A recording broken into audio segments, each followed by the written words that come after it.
गाढव पाळणाऱ्यांसाठी सरकार 50 लाख रुपये देणार. मी चेष्टा नाही करत आहे, खरंच सांगतोय.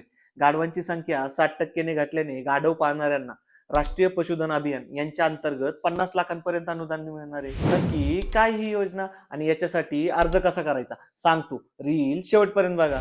सध्या देशामध्ये 1,20,000 गाढव शिल्लक आहेत. ही संख्या 61% घटली आहे. म्हणून सरकार आता त्यांच्या संवर्धनासाठी पैसे मोजत आहे. त्यासाठी सरकारने NLM या योजनामध्ये गाढवाचाही समावेश केला आहे. जर तुम्ही गाढव, घोडा किंवा उंट पालनाचा प्रकल्प सुरू केला तर सरकार एकूण खर्चाच्या 50% सबसिडी देते. याची कमाल मर्यादा 50 लाख एवढी. मग तुम्ही शेतकरी असा, बचत गट असा किंवा एखादी कंपनी, तुम्ही यासाठी पात्र होता. गाढवाचं दूध हे कॉस्मेटिक असेल किंवा औषधासाठी वापरलं जातं. त्यामुळे गाढवाचं दूध हे सोन्याच्या भावात विकलं जातं. त्यामुळे गाढव आता एक मोठा ब्रँड होतोय. पण जर 50 लाख रुपये हवे असतील तर काही नियम तर पाळावेच लागतील.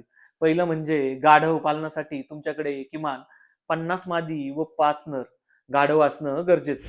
विशेष म्हणजे हे अनुदान फक्त देशी प्रजातींच्या पालनासाठीच मिळणार. हे पैसे तुम्हाला 2 टप्प्यांमध्ये मिळतील. एक, बँक लोन मंजूर झाल्यानंतर आणि दुसरं, प्रकल्प पूर्ण झाल्यानंतर. ही योजना पूर्णपणे डिजिटल असणार आहे. तुम्हाला फक्त nlm.udyamimiत्र.in या सरकारी पोर्टलवर जाऊन अर्ज करायचा आहे. त्यामुळे सोशल मीडियावरती गाढव पालनातून करोडपती व्हा असे अनेक फेक मेसेज फिरत असतात. यांच्यावर विश्वास न ठेवता सरकारी योजनांचा योग्य तो फायदा घ्या. मग काय वाटतं तुम्हाला? शेतीला जोडधंदा म्हणून हा युनिक बिझनेस कसा आहे? कमेंटमध्ये सांगा आणि धान्य संस्कृतीला फॉलो करा.